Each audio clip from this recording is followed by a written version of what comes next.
मैं अपने पति की सेज सजाए बैठी थी। मेरी ननद अभी थोड़ी देर पहले मुझे पारंपरिक दुल्हनों की तरह बेड पर बिठाकर गई थी। आज मेरे लिए यह दिन बहुत खुशियों वाला था।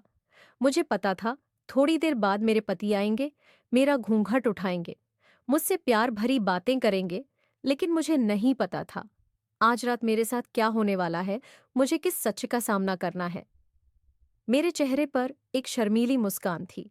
आने से पहले जो बातें मेरी शादीशुदा सह ने मुझे बताई थीं, वे मेरे दिल में गुदगुदी पैदा कर रही थीं। मेरी हथेलियां पसीने से भीग रही थीं। मैं अभी इन सब बातों को सोच रही थी कि अचानक कमरे का दरवाजा खुला। मेरा दिल धक से रह गया। क्या वो घड़ी आ चुकी थी जब मैं अपने पति की संगत और मोहब्बत पाने वाली थी? मैंने अभी तक उन्हें सामने से नहीं देखा था। वह मेरी माँ की पसंद का लड़का था। मुझे केवल तस्वीर ही दिखाई गई थी। शादी के समय भी मैंने उन्हें ढंग से नहीं देखा था। ज्यादातर मेरी नजरें नीचे ही थीं। मैं एक सीधी शादी और शर्मीली टाइप की घरेलू सी लड़की हूँ। मैं एक सीधी शादी घरेलू और शर्मीली टाइप की लड़की हूँ। मेरी अरेंज मैरिज हुई थी और बहुत जल्दबाजी में हुई थी। मेरा दिल अब धीरे धीरे डर रहा था। मैं भगवान से प्रार्थना कर रही थी कि यह व्यक्ति मेरे लिए अच्छा साबित हो। मैं अपनी जिंदगी इसके साथ खुशहाल बिताऊं, लेकिन मुझे नहीं पता था कि मुझे किस पीड़ा से गुजरना है। काफी देर गुजर गई थी, लेकिन कमरे में कोई हलचल नहीं हुई। उन्हें कमरे में आए काफी देर हो गई थी, लेकिन फिर भी वह अभी तक मेरे पास क्यों नहीं आए थे, और यह सोचकर मेरी जान निकलने पर आई थी। क्या मैं उन्हें पसंद नहीं आई थी या फिर कोई बात उन्हें बुरी लग गई थी? मैंने बेवजह सिर उठाया। वह कमरे में मौजूद सोफे पर बैठे हुए थे। उनका हाथ उनके बालों में था, आंखें बंद थीं। मेरा दिल एकदम कांप उठा। क्या उनकी तबीयत खराब थी या कोई और बात थी? मैं तुरंत उठी और अपना लहंगा संभाल कर उनके पास आई। बिना सोचे समझे मैंने उनके माथे पर अपनी हथेली रखी ताकि पता कर सकूं कहीं उन्हें बुखार तो नहीं, जबकि वह बिल्कुल ठीक थे, लेकिन माथे पर पसीना आया हुआ था, जो इस बात की गवाही दे रहा था कि वह किसी परेशानी में घिरे हुए हैं। हालांकि कमरे में ऐसी चल रहा था और इस ठंडे वातावरण में पसीना आना कोई अच्छी बात नहीं थी। मेरे करीब आने पर वह सीधे हुए और मुझे देखते हुए धीमे लहजे में बोले, आप कपड़े बदल लो, मुझे आपसे कुछ बात करनी है। उनका लहजा बहुत अजीब था। आखिर वो मुझसे क्या बात करना चाहते थे? मेरी सहेलियों का कहना था कि जब तक आपका पति आपकी तारीफ ना कर दे, तब तक अपने कपड़े मत बदलना। और फिर उनका अचानक से यह आदेश जारी कर देना मुझे परेशानी में डाल चुका था। क्या मैं उन्हें पसंद नहीं थी, या फिर कोई और बात थी, या वह किसी और को पसंद करते थे? ऐसी कई आशंकाएं मुझे घेरने लगी थी। आमतौर पर मैंने ड्रामों और फिल्मों में ऐसा ही देखा था कि शादी वाली रात दूल्हा ठंडा रवैया अपनाता है, और जिसका मतलब होता है कि लड़का पहले से किसी को पसंद करता था या फिर वह इस शादी से खुश नहीं था। मैंने भगवान का नाम लिया और बाथरूम चली गई। वहां जाकर मैंने बुझे हुए दिल के साथ अपने कपड़े बदले, ज्वेलरी उतारी, मेकअप साफ किया और दिल ही दिल में दुआएं करती हुई बाहर आई। मुझे किसी भी प्रकार की परेशानी का सामना न करना पड़े। मुझे पता था कि यह तकलीफ कोई लड़की बर्दाश्त नहीं करती, और इसीलिए मैं भी डर रही थी। मैं कमरे में आई तो मेरे पति भी कपड़े बदल चुके थे और सोफे पर ही बैठे हुए थे। जैसे ही मैं बाथरूम से बाहर आई, वो मुझे देखते हुए बोले, प्रिया यहाँ आ जाओ। उनके बात करने का अंदाज बहुत अच्छा था। उन्होंने अभी तक मुझे तुम कहकर भी नहीं पुकारा था, और मुझे ऐसे मर्द बहुत पसंद थे जो औरतों की इज्जत करना जानते हैं। मैं चुपचाप उनके बराबर बैठ गई थी और उनकी बात सुनने के लिए खुद को तैयार कर चुकी थी। अचानक ही वह मेरे साथ लगकर बैठ गए।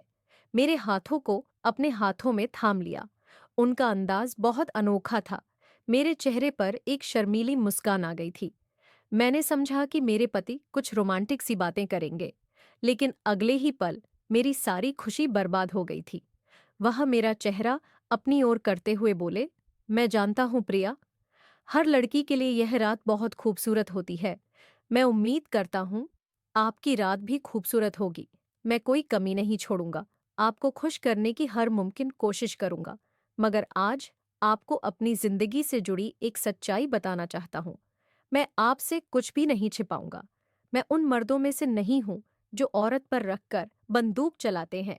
मेरा मानना है कि जिसकी गलती है वह इस गलती को स्वीकार करे, लेकिन मुझे नहीं लगता कि यह गलती है, बल्कि यह एक कमी है और आपको मुझे समझना होगा। मैं आपका पति हूँ और यकीन मानिए इसकी खबर आज ही मुझे हुई है। अगर मुझे पहले इसकी खबर हो जाती तो मैं कभी आपकी जिंदगी बर्बाद नहीं करता। मगर आज मैं ठीक मौके पर इस शादी से इनकार करता तो दोनों घरानों की बदनामी होती। इसीलिए मैंने चुपचाप आपसे शादी की है। मगर इतनी देर सोचने के बाद भी मैं आपको धोखा नहीं दे सकता।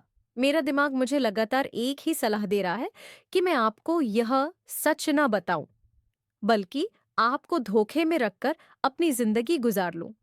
मगर मैं ऐसा इंसान नहीं हूं। मुझे औरत की इज्जत करना आता है। इसीलिए मैंने अपने आप को तैयार कर लिया है कि मैं आपको यह सच बता दूं। मैं उन्हें गौर से सुन रही थी। मेरी निगाहें झुकी हुई निगाहों पर थीं। उनका अंदाज बहुत उदास था। ना जाने क्यों मुझे क्या हुआ कि अचानक ही मैंने अपना हाथ बढ़ाया और उनके गाल पर रखते हुए प्यार से बोली, बेशक आपकी जो भी बात है, हो सकता है मुझे नाक बार गुजरे, लेकिन मैं वादा करती हूँ आपको जो भी कंडीशन होगी मैं उस कंडीशन को स्वीकार करूंगी और आपके साथ एक अच्छी जिंदगी बिताने की कोशिश करूंगी। मुझे सबसे ज्यादा आप में एक चीज पसंद आई और वह है कि आपको औरतों की इज्जत करना आती है और मुझे ऐसे मर्द बहुत पसंद हैं। मैं और भी कुछ कहना चाहती थी, लेकिन इससे पहले ही उन्होंने मेरा हाथ थाम लिया और एक बार फिर मुझे देखते हुए बोले, मगर मुझे लगता है कि आप मेरी यह सच्चाई सुनकर मुझसे नफरत करेंगी और मुझे छोड़ देंगी या फिर कोई और कदम उठाएंगे। मैंने तुरंत सिरनामे हिलाते हुए कहा, मैं ऐसा कुछ नहीं करूंगी। आप मुझे बताएं, आखिर आपके साथ समस्या क्या है? और फिर जो बात उन्होंने मुझे बताई, वह मेरे कदमों तले से जमीन निकाल ले गई थी। मुझे ऐसा लगा जैसे आसमान मेरे सिर पर गिर गया हो। मैंने कभी सपने में भी नहीं सोचा था कि मेरे साथ ऐसा भी होगा। मेरी आंखों में नमी आ गई थी और मैं उन्हें अविश्वास के साथ देख रही थी। मैं कुछ कहना चाहती थी, उनसे कोई सवाल पूछना चाहती थी, लेकिन इससे पहले ही वह कमरे से बाहर चले गए। मेरी हालत ऐसी थी जैसे काटो तो शरीर में खून नहीं। मैं कैसे इंसान की तरह हो गई थी जिसके आगे भी खाई थी और पीछे भी। मेरे माँ बाप बहुत सख्त थे और मेरे भाई कुछ ऐसे ही थे। मुझे पता था कि अगर मैं अपने घर जाती और अपनी माँ को इस दर्द के बारे में बताती तो उल्टा मुझे बहुत बातें सुनाती, बल्कि मुझे अपने घर से निकाल देती। वह एक घरेलू औरत थी और उनका मानना था कि पति की हर हाल में सेवा करनी चाहिए। तुम्हें भी वही करना है और वही रहना है। तुम यहाँ क्यों आई हो? और यही सब सोचकर मेरी आंखों में आंसू आ गए। मैं दोनों तरफ से फंस गई थी और कुछ पल बाद मैं फूट फूट कर रोने लगी। विदाई के समय सहेलियों की मीठी सरगोशियां और कजन्स का छेड़ना, ये सब याद करते ही मेरा दिल बहुत उदास हो गया।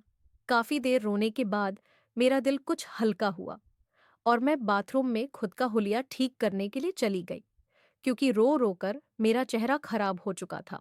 थोड़ी देर बाद जब मैं वॉशरूम से बाहर आई तो मेरे पति बेड पर लेटे हुए थे। यकीनन वो सोने के लिए लेट चुके थे। मैंने उन्हें पूरी तरह नजरअंदाज किया और भगवान जी के सामने जाकर खड़ी हो गई। मेरी शुरू से आदत थी, जब भी मैं तकलीफ में होती थी अपने भगवान से अपने दिल की बात करती थी। उनके सामने बैठकर घंटों रोती थी, उनसे दुआएं मांगती थी और मुझे यकीन था मेरी इस मुश्किल का हल मेरे भगवान के पास था। मैं अपने भगवान से दर्द भरा लहजे में बोली, हे भगवान, मैंने बचपन से लेकर बड़े होने तक सिर्फ और सिर्फ मुश्किलों का सामना किया है। मैंने माँ की बिना बजय की शक्ति सहन की, भाइयों की डांट फटकार झेली और पापा के गुस्से को सहा। मैंने सब कुछ सहा। सहेलियों ने कहा था जब मैं पति के घर जाऊंगी तो मुझे सुकून मिलेगा, लेकिन यहाँ आकर मुझे एक और परीक्षा का सामना करना पड़ा। हे भगवान, आप जानते हैं कि मैं अपने पति के प्रति वफादार हूँ। मैंने कभी कोई गुनाह नहीं किया, कभी किसी गैर मर्द को आंख उठाकर नहीं देखा। मैंने अपनी इज्जत को हमेशा अपने पति की अमानत समझकर उसकी रक्षा की है। मेरे साथ ऐसा क्यों हुआ? मैं आपसे शिकायत नहीं कर रही, ना ही आपको दोष दे रही हूँ। बस मैं मजबूर हूँ।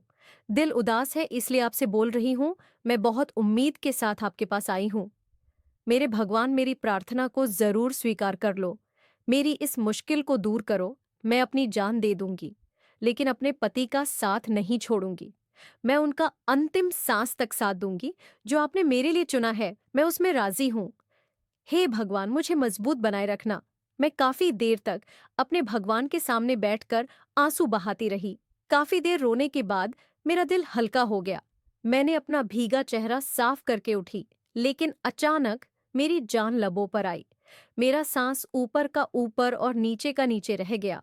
मेरे बिल्कुल ठीक पीछे मेरे पति चेहरा झुकाए खड़े थे। क्या वह मेरी सारी प्रार्थनाएं सुन रहे थे? मेरी आवाज इतनी तो तेज थी कि अगर कोई व्यक्ति मेरे पास होता तो वह आसानी से मेरी आवाज सुन लेता। ये सोचते ही मेरा दिल धड़क उठा। मैं कुछ कहती इससे पहले ही वह अपनी जगह से मेरे पास आए और मुझे अपने सीने से लगा लिया। अपने पति की मजबूत बाहों में मुझे सुरक्षा का एहसास हुआ। उनकी संगत मुझे सुकून दे रही थी। वह मुझे बाहों में बिस्तर पर आए और मुझे देखते हुए धीमे लहजे में बोले, जिस तरह से आपने भगवान के सामने बैठकर मेरे साथ वफादारी निभाने का इरादा किया है, मेरा दिल आपके लिए धड़क उठा है। मुझे लड़कियों से हमेशा नफरत रही थी, लेकिन आज आपको पाकर मैं पूरा हो गया हूं। यह कहते हुए वह मेरे ऊपर झुके।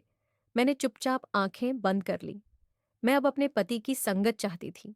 उनकी मजबूत बाहों में समाकर हर दुख को भुला देना चाहती थी। इस सच्चाई को नकार देना चाहती थी जो मेरे पति ने अभी अभी मुझ पर जाहिर की थी।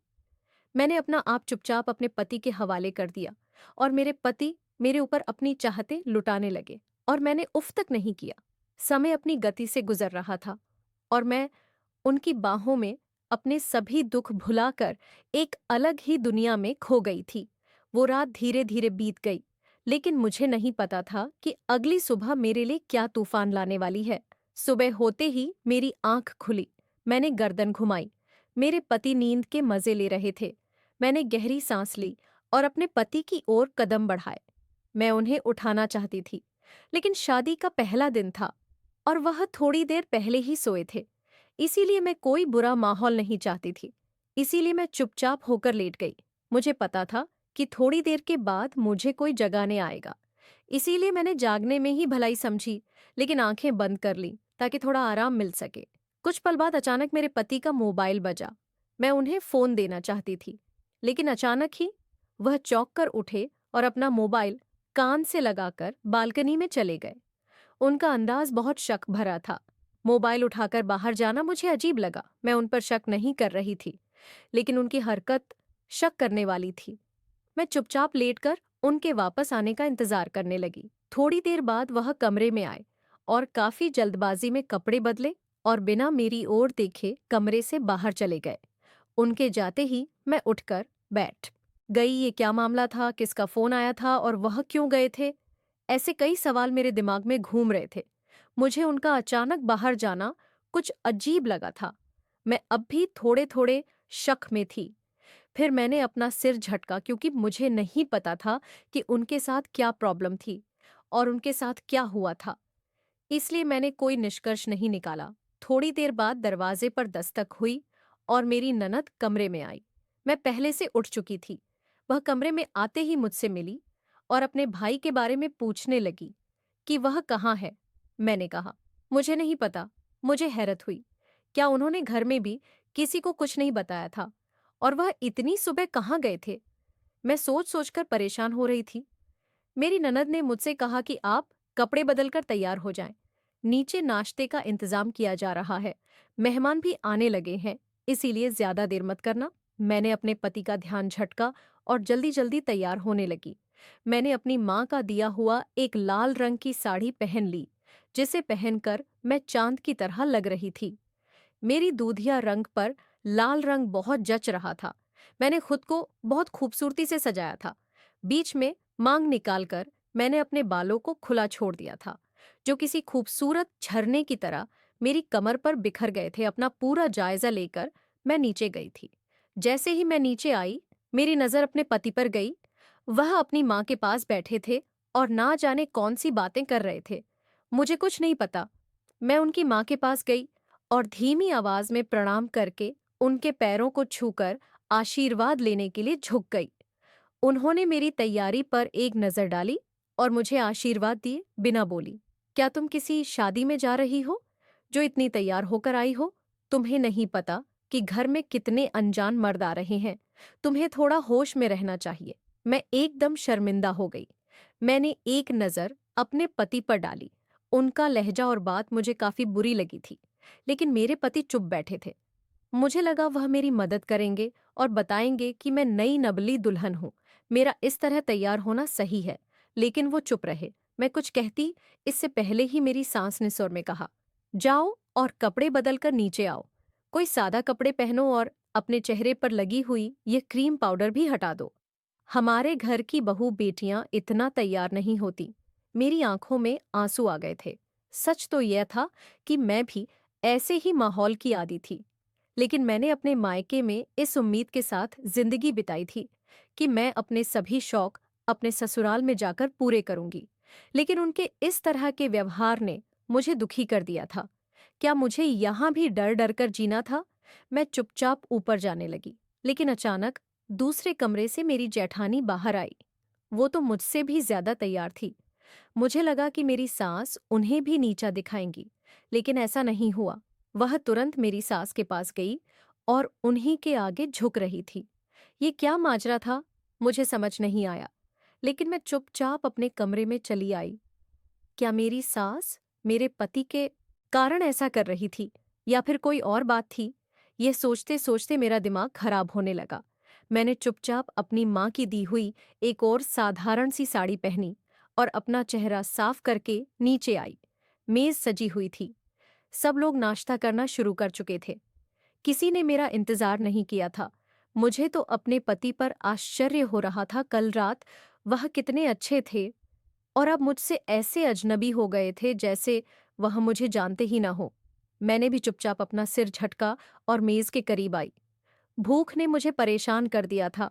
कल रात चिंता में मैंने खाना भी नहीं खाया था। मैं अपने पति के पास वाली कुर्सी पर बैठ गई। जैसे ही मैं बैठी, मेरी सास ने मेरे ऊपर एक आलोचनात्मक नजर डाली और मुझे बैठने के लिए कह दिया। मैंने भगवान का धन्यवाद किया कि अब उन्हें मुझ में कोई समस्या नहीं दिखी। खाना वगैरह करने के बाद मैं अपने कमरे में आ गई, क्योंकि मुझे नीचे ठहरना सही नहीं लगा। मेरी सास मुझ पर ध्यान देने की बजाय मेरी जेठानी पर ही ध्यान दे रही थी। मेरी ननद फिर भी मुझसे बातें कर रही थी, लेकिन सास का रवैया बहुत ठंडा था। मेरे पति भी नाश्ता करने के बाद घर से चले गए थे। मुझे अजीब सी बेचैनी हो रही थी। मैं लगातार अपने भगवान से दुआ कर रही थी कि मेरे लिए सब कुछ बेहतर हो। मुझे आगे की जिंदगी बिताने के लिए बहुत हिम्मत की जरूरत थी। लोगों के ताने सहने थे। अपने पति को किसी भी तरह हर मुसीबत से बचाना था। उन पर कोई भी बदनामी नहीं आने देनी थी। इन सब चीजों के लिए मुझे बहुत हिम्मत की जरूरत थी। अभी कुछ ही समय बीता होगा कि मेरे पति कमरे में आए। मैं उन्हें देखते ही खड़ी हो गई, जबकि वो मुझे पूरी तरह नजरअंदाज करके लेट गए थे। मैं उनसे बात करना चाहती थी, थोड़ी देर के लिए अपना दिल हल्का करना चाहती थी, लेकिन वह तो ऐसे हो गए थे जैसे कमरे में उनके अलावा कोई है ही नहीं। लेकिन मैंने हिम्मत नहीं हारी। मुझे किसी भी तरह अपना रिश्ता बहाल करना था। वे मेरे पति थे और मुझे उनकी दिलज करनी थी। जैसे ही मैं बेड पर बैठी, वो मुझे देखते हुए बोले, बुरा मत मानना, मगर आप सोफे पर जाकर बैठ जाइए। मैं थोड़ी देर आराम करना चाहता हूँ। मैं कमरे से बाहर चला जाऊं तो आप बिस्तर पर आ जाना। मुझे कोई समस्या नहीं होगी। उनका ठंडा रवैया मेरे दिल को दहला गया। मैं उन्हें आश्चर्य से देख रही थी कि वह मुझसे इस तरह बात क्यों कर रहे हैं, लेकिन मैंने चुप रहने में ही भलाई समझी और चुपचाप सोफे पर जाकर बैठ गई। समय धीरे धीरे गुजरने लगा। वह शादी की रात ही मेरे करीब आए थे। इसके बाद उन्होंने मुझे मुंह लगाना जरूरी नहीं समझा। न उन्होंने मेरी तरफ देखा और न ही मुझसे बात की। अगर मैं कुछ कह तो थोड़ा सा जवाब देते और अपने मोबाइल में बिजी हो जाते। मेरा दिल बहुत उदास रहने लगा था। बेशक माँ के घर में शक्ति थी। मैं किसी से ज्यादा बात भी नहीं करती थी, लेकिन जब परिवार की लड़कियां आती थीं तो मुझे बहुत खुशी महसूस होती थी। दिन भर माँ भी बात कर लेती थी, लेकिन यहाँ तो उल्टी ही गंगा बह रही थी। ना सास बात करती थी, ना ही जेठानी। मेरा दिल खून के आंसू रोता था, लेकिन अब मुझे यही सब कुछ सहना था। समय और धीरे धीरे आगे को बढ़ा। आज शनिवार की रात थी। मैं अपने कमरे से जुड़ी बालकनी में उदास बैठी चांद को निहार रही थी। रात के 1 बज रहे थे और पति कमरे में नहीं थे, बल्कि वह बाहर अपने दोस्तों में गए हुए थे। कुछ देर बाद कमरे का दरवाजा खुला और मेरे पति कमरे में आए। लेकिन मुझे पता था कि मेरे पति को मेरी कोई जरूरत नहीं है, इसीलिए मैंने कमरे में जाने का इरादा टाल दिया। लेकिन मुझे नहीं पता था कि आज की रात मेरे लिए कितनी खुशकिस्मत साबित होने वाली है। कुछ पल बाद अचानक मेरे पति ने मुझे पीछे से अपनी बाहों में ले लिया। मेरा दिल धड़क गया। क्या वह आज रात मेरे करीब आना चाहते थे या फिर कुछ और था? उन्होंने मेरे माथे पर एक प्यार भरा चुंबन देते हुए कहा, यहाँ क्यों खड़ी हो? सब ठीक है ना? शायद वो मुझे उदास देखकर परेशान हो गए थे। मैं बिना कुछ कहे उनके सीने से लग गई। वास्तव में मुझे किसी अपने की सख्त जरूरत थी। मैं अकेले रह रहकर थक चुकी थी। मैं कुछ कहती, इससे पहले ही उन्होंने मुझे अपनी बाहों में उठाया और बिस्तर पर ले गए। लेकिन मेरा इरादा आज उनकी संगत पाने का नहीं था, बल्कि कुछ देर उनसे बातें करने का था, क्योंकि मुझे पता था अभी वह मेरे करीब आएंगे और सुबह मुझसे बेगाने हो जाएंगे। लेकिन उन्होंने मेरी एक बात नहीं सुनी और तुरंत ही कमरे की लाइट बुझाकर मेरे करीब आ गए। रात बूंद बूंद करके पिघलती जा रही थी और मैं भी उनकी संगत में पिघल चुकी थी। अगली सुबह मेरे सोचने के अनुसार ही हुआ था। सुबह होते ही वह मुझसे बिल्कुल बेगा हो चुके थे। बिना मेरी तरफ देखे वह ऑफिस चले गए। रात को घर आए, तब भी बेगाने थे। मेरा दिल फिर उदास हो गया था, लेकिन मुझे नहीं पता था अब मुझ पर क्या विपत्ति आने वाली है। 2 दिन बाद उन्होंने फिर मेरी तरफ कदम बढ़ाए थे। मेरा दिल चाहता था कि मैं उन्हें झटक दूं, लेकिन मुझ में इतनी हिम्मत नहीं थी। समय गुजरने लगा। अब कभी वह मेरे पास आ जाते थे, अपना मतलब पूरा करते और फिर मुझसे दूर हो जाते। मुझसे ऐसे बेगाने हो जाते जैसे मुझे जानते ना हो। आज मेरी तबीयत कुछ खराब हो रही थी। दिल अजीब सी हालत का शिकार था। तबीयत में काफी चिड़चिड़ापन आ गया था। कमरे से बाहर आने के बाद जो काम मेरे जिम्मे थे उन्हें करने का मेरा मन नहीं था। बहाने बहाने से जेठानी भी मुझसे बात कर रही थी, लेकिन मैंने उन्हें भी मुंह नहीं लगाया। अचानक मुझे उल्टी आई और मैं वहीं सिंक में झुक गई। मेरी जेठानी मेरी पीठ सहलाने लगी। मुझे सांस लेने में भी दिक्कत होने लगी। उल्टी करके मेरा बुरा हाल हो गया था और मैं किचन में मौजूद कुर्सी पर ही बैठ गई। वह दौड़कर माँ को बुला लाई। जबकि मेरी सांस मुझे संदेह भरी नजरों से देख रही थी, उनकी नजरें मुझे अपने शरीर के आर पार होती महसूस हो रही थी। मेरा सिर चकरा रहा था। मेरी जेठानी मुझे सहारा देते हुए बोली, आओ, मैं तुम्हें कमरे में छोड़ देती हूँ। मैंने उनका साथ पाते ही अपने कदम अपने कमरे की ओर बढ़ाए, लेकिन अभी मैं रास्ते में ही थी कि मुझ पर बेहोशी छा गई और मैं उनके हाथों में झूल गई। उसके बाद मुझे कुछ नहीं पता कि मेरे साथ क्या हुआ। कुछ घंटों बाद जब मेरी आंख खुली तो मैं अस्पताल के बिस्तर पर थी। मेरे सिरहाने पर मेरी सांस और जेठानी खड़ी थी। जेठानी के चेहरे पर मुस्कान थी, जबकि मेरी सांस गुस्से में नजर आ रही थी। मुझे क्या हुआ था मुझे नहीं पता। मैंने चारों ओर नजर घुमाकर अपने पति को खोजने की कोशिश की, लेकिन वो वहां पर मौजूद नहीं थे। मैं कोई सवाल करती उससे पहले ही मेरी जेठानी ने मुझे गले लगा लिया और मुझे बधाई देते हुए बोली, प्रिया, बहुत बहुत बधाई हो। मुझे तो विश्वास ही नहीं आ रहा कि हमारे घर छोटा बच्चा आने वाला है। यह सुनकर मुझे ऐसा महसूस हुआ जैसे अस्पताल की छत मेरे सिर पर गिर गई हो। मैं फटी फटी नजरों से अपनी जेठानी की बात सुन रही थी। मैंने परेशान होकर अपनी सांस को देखा तो उन्होंने मुझसे नफरत से मुंह फेर लिया। मेरा दिल बंद होने के करीब था। मैं बेचैन हो गई थी और तड़प कर बोली, बबे कहाँ है? मेरी आवाज कहीं अंदर से आई थी, जबकि मेरी जेठानी एक बार फिर खुशी से बोली, अरे वो बस डॉक्टर से मिलने गए हैं। तुम बस अपना ख्याल रखना। डॉक्टर ने कहा है कि तुम्हें खून की बहुत कमी है और किसी भी परेशानी की जरूरत नहीं है। मैं तुम्हारा ख्याल रखूंगी, उन्होंने अपनेपन से कहा। लेकिन मुझे अपना दिल बंद होता महसूस हो रहा था। मैंने अपना सिर अपने हाथों में थाम लिया। ये क्या खबर मुझे मिल गई थी? मेरे हौसले जवाब दे रहे थे। थोड़ी देर बाद ही मेरे पति कमरे में आए। उनका चेहरा गुस्से से तना हुआ था, जिसे देखकर मैं जान गई थी कि अब मेरी जान बख्शी नहीं है। लेकिन यह चमत्कार हुआ कैसे? मुझे समझ नहीं आ रहा था। डॉक्टर मुझे देखते हुए एक बार फिर मेरे पति को समझा रही थी कि इनका बहुत ख्याल रखना है, जबकि मेरे पति ने न तो सहमति में सिर हिलाया और ना ही ना में थोड़ी देर बाद ही मुझे डिस्चार्ज कर दिया गया था। वह गाड़ी चलाते हुए भी बहुत गुस्से में लग रहे थे। उनकी माँ का हाल भी यही था। मैं जान गई थी कि उनकी माँ भी सच्चाई से जानकार हैं, तभी इतने गुस्से में हैं। घर पहुंचते ही उन्होंने गुस्से में दरवाजा बंद किया था और अपने कमरे में चले गए। मुझे अपने एक एक कदम मन मन भारी लग रहे थे। मुझे कुछ समझ नहीं आ रहा था। मुझे ऐसा महसूस हो रहा था जैसे आज का दिन इस घर में मेरा आखिरी दिन होगा, क्योंकि मुझे मालूम था इस खबर के बाद मेरे पति मुझे कभी भी अपने घर में जगह नहीं देंगे। लेकिन मुझे समझ नहीं आ रहा था कि यह सब कैसे हुआ। मैं नीचे ही खड़ी इन सभी बातों के बारे में सोच रही थी कि अचानक मुझे मेरे पति की डांटते हुई आवाज सुनाई दी, प्रिया कमरे में आओ। सभी ने हैरान होकर रेलिंग के पास खड़े मेरे पति को देखा, जो गुस्से से पागल होने के दर पर थे। मेरा हाल ऐसा था कि अभी मेरा दम निकल जाएगा, लेकिन हालात के मंदे नजर मैं चुपचाप कमरे में चली गई थी, क्योंकि नीचे रुकने का मतलब था अपना और अपने पति का मजाक बनवाना, और मैं ऐसा कुछ भी कहना नहीं चाहती थी। मैंने गहरी सांस ली। यकीनन यह कोई मेरे भगवान की तरफ से चमत्कार होगा। जैसे ही मैं कमरे में प्रवेश किया, मेरे पति ने मेरा बाजू अपनी लोहे की जैसी पकड़ में थाम लिया था। मैं कुछ समझ पाती इससे पहले ही उन्होंने मेरे मुंह पर एक जोरदार थप्पड़ मारा था। मैं उसी पल मुंह के बल जमीन पर गिर गई। वह बिल्कुल भी अपने होश में नहीं थे। उन्होंने मेरे बालों को अपनी पकड़ में जकड़ रखा था और मेरे मुंह पर गरजते हुए बोले, सच सच बताओ प्रिया, इस बच्चे का बाप कौन है? मेरे रोंगटे खड़े हो गए थे। क्या वह मुझे इतना गिरा हुआ इंसान समझ रहे थे क्या? मैं ऐसी लड़की थी? मैंने नम आंखों से उनकी तरफ देखा।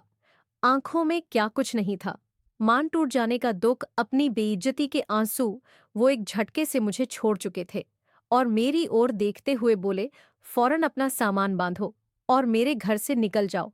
मैं तुम जैसी बदचलन लड़की को अपने घर में जगह नहीं दे सकता तुम्हारी। ना तो मेरे दिल में कोई जगह है और ना मेरी जिंदगी में और ना ही मेरे घर में। मैं तुम जैसी आवारा लड़की को अपने साथ नहीं रखूंगा। मैं कुछ भी नहीं बोली थी। आज सब कुछ खत्म हो गया था। न उन्होंने मुझसे कोई सवाल, न मुझे अपनी बात समझाने का मौका दिया, बस फैसला सुना दिया था। मैं चुप हो गई थी और अलमारी की तरफ बढ़ गई। मैंने सोच लिया था मैं अब ऐसे इंसान के साथ जिंदगी नहीं गुजारूंगी जिसे मुझ पर भरोसा ही नहीं है। मैंने उनकी आंखों के सामने ही अपना सामान बांधा था। मेरे होठों पर चुप लग गई थी। मैं अब यहाँ ठहरना नहीं चाहती थी। मुझे नहीं पता था कि मेरी माँ मुझे क्या बोलेंगे, मेरे भाई मुझे अपनाएंगे या धुत का देंगे, मेरे पापा का क्या रिएक्शन होगा। मुझे मुझे कुछ पता नहीं था। मैं बस अब यहाँ से जाना चाहती थी। जैसे ही कमरे से निकलने लगी तो उन्होंने बेखुदी में कहा, रुको मैं छोड़ आता हूँ। जबकि मैंने एक तंज भरी नजर उनके अस्तित्व पर डाली और चुपचाप उस घर को अलविदा कहकर बाहर निकल आई थी। शादी के बाद से मुझे कोई सुकून नहीं मिला था। सास की ओर से नापसंदीदगी, कायजहार जेठानी का अजीब तरीके से व्यवहार और देखना, और मेरे पति की बेपरवाही मुझे पूरी तरह खत्म कर चुकी थी। एक औरत की जिंदगी आसान नहीं होती। मुझे लगा था जितने जख्म मैंने अपने मायके में सहे हैं, ससुराल में मुझे अच्छा मिलेगा। मैंने अपने सभी शौक अपने ससुराल में पूरे करने हैं, लेकिन शायद मेरी जिंदगी में सुकून था ही नहीं। मैं मायूस हो गई थी। मैं अपने घर लौट आई थी। पूरे रास्ते मेरे कानों में मेरे पति के शब्द गूंज रहे थे। क्या वह मुझे इस काबिल भी नहीं समझते थे कि मुझ पर थोड़ा सा भरोसा कर लेते? बेशक उस रात उन्होंने जो कहा था, उसकी तुलना में यह सब कुछ होना बहुत मुश्किल था। मेरे पति का कहना था कि उनकी तबीयत कुछ दिनों से खराब थी और अपनी माँ के कहने पर उन्होंने अपना चेकअप कराया था, और उनकी रिपोर्ट शादी से ठीक एक दिन पहले आई थी, और इस रिपोर्ट में था कि वह कभी बाप नहीं बन सकते। मुझे कभी यह खुशी हासिल नहीं हो सकती, और फिर मेरा प्रेग्नेंट होना कोई छोटी बात नहीं थी। मगर चमत्कारी घटनाएं होती हैं। लेकिन उन्होंने मुझे बदचलन कहा था, मेरे चरित्र पर उंगली उठाई थी। मेरा दिल उनसे बिल्कुल खराब हो गया था। हाँ, मैं चाहती थी कि मैं उनके साथ एक खुशहाल जिंदगी गुजारती, लेकिन जो अब हो गया था, मैं सोच चुकी थी कि मुझे उनसे कोई रिश्ता नहीं रखना था। जब मैं घर पहुंची तो मेरी माँ ने खुशी से मेरा स्वागत किया। मैं शादी के पूरे 2 महीने बाद अपने घर आई थी, लेकिन मेरे हाथों में सामान था और मैं राजेश के बिना थी। वह एकदम परेशान हो गई और मुझे देखते हुए बोली, प्रिया, सब खैरियत तो है ना? राजेश कहाँ है? मैं उन्हें एक नजर देखने लगी और चुपचाप कमरे में जाकर बंद हो गई। मैंने सोच लिया था कि मैं अपने पापा से बात करूंगी, उन्हें अपने पर बीती सारी दास्तान सुनाऊंगा। मन्ना और मुझ में इतनी हिम्मत और हौसला नहीं था कि मैं अपनी माँ की फिजूल बातें सहन करती। रात को जब पापा घर आए तो मैं चुपचाप माँ के कमरे में चली गई। सब हैरान थे कि आखिर मैं क्यों आई हूँ और फिर कमरे में बंद क्यों हो गई हूँ, किसी से कोई बात क्यों नहीं कर रही। माँ की हालत सबसे ज्यादा खराब थी। कमरे में सब लोग मौजूद थे, मेरे दोनों भाई, माँ और भाभिया। लेकिन मैं पापा के पास जाकर बैठ गई थी और उनकी ओर देखते हुए ऊंचे स्वर में बोली, पापा, मैं आपसे अकेले में बात करना चाहती हूँ। मैं कमरे में किसी की मौजूदगी नहीं चाहती। मेरा अंदाज दो टूक था। माँ कमरे से जाना नहीं चाहती थी, लेकिन पापा ने उन्हें भेज दिया था। मेरे बात करने का अंदाज कुछ ऐसा था कि पापा समझ गए थे मामला गंभीर है। सभी लोग कमरे से चले गए थे और पापा ने मेरे सिर पर हाथ रखा और प्यार से बोले, जो भी समस्या है मुझे बताओ, मैं अभी जिंदा हूं, तुम्हें परेशान होने की जरूरत नहीं है। यकीनन वह मेरी आंखों में उदासी भांप गए थे। मैं उनके सीने से लग गई और रोते हुए अपने ऊपर बीती पूरी दास्तान उन्हें सुना दी। मेरे पापा चुप हो गए थे, लेकिन उन्होंने मुझ पर शक नहीं किया था। यकीनन वह मेरी तकलीफ से जानकार थे। वह जान चुके थे कि मैं झूठ नहीं बोल रही, वह मेरे बाप थे और मेरे चरित्र से अनजान नहीं थे। उन्होंने मुझे दिलासा दिया कि तुम परेशान होने की जरूरत नहीं है। जब तक तुम्हारा पति तुमसे माफी नहीं मांगता और तुम्हें सच्चे दिल से नहीं अपनाता, तब तक मैं तुम्हें यहां से जाने नहीं दूंगा। जबकि मैं तड़प कर बोली, पापा, माँ का क्या करूंगी? वो तो मुझे जीते जी मार देंगी। लेकिन उन्होंने मुझे एक बार फिर अपने सीने से लगा लिया और यकीन दिलाया, मैं अभी जिंदा हूं और तुम्हें परेशान होने की जरूरत नहीं है। समय धीरे धीरे गुजरने लगा और लगभग 4 महीने बाद मेरे पति मुझे लेने आए थे। उनकी आंखें लाल और अंगार हो रही थी। उजाड़ हुलिये को देखकर मेरा दिल मुंह को आया था। वह मेरी तरफ देखते हुए मेरा हाथ थाम हुए बोले, मेरे साथ अस्पताल चलो। मैं हैरान रह गई और तुरंत बोली, क्यों? किस लिए जाना है? मैं आपके साथ कुछ भी गलत करने नहीं जाऊंगी। यह मेरा बच्चा है और मैं इसे दुनिया में जरूर लाऊंगी। मुझे लगा कि वह मेरा बच्चा गिरवा चाहते हैं। हालांकि उन्होंने सिरनामा हिलाया और मेरी तरफ देखते हुए बोले, मैं इसका डीएनए टेस्ट करवाना चाहता हूँ। मैं देखना चाहता हूँ ये किसका गंध है। मुझे बहुत तकलीफ हो रही थी। वह किस तरह के शब्द मेरे लिए इस्तेमाल कर रहे थे? क्या वह मुझसे इतना ज्यादा बदज हो गए थे? मैंने भी अपनी आंखों में आए आंसुओं को साफ किया और चुपचाप उनके साथ चल पड़ी। मेरी माँ मुझे रोकना चाहती थी, लेकिन मैंने उन्हें मना कर दिया। आज मैं चाहती थी कि उनके सामने सच आए। वो जितना मुझसे बदगुमान है, उनकी बदगुमानी मुझसे दूर हो जाए। हाँ, मैं अपना घर बसाना चाहती थी। पापा के दर पर रहकर मैं भी अब परेशान हो चुकी थी और अपनी गलती का एहसास दिलाना चाहती थी कि उन्होंने मुझ पर कितनी बेतबार की है। कहते हैं ना, जो व्यक्ति सच्चा होता है उसकी बेगुनाही साबित हो ही जाती है। डीएनए टेस्ट के बाद साफ पता चल गया कि यह बच्चा मेरे पति राजेश का ही है। उन्होंने एक बार फिर उसी पल अपना चेकअप कराया और रिपोर्ट के अनुसार पता चला कि मेरे पति पिता बन सकते हैं। उस दिन रिपोर्ट्स बदल गई थी।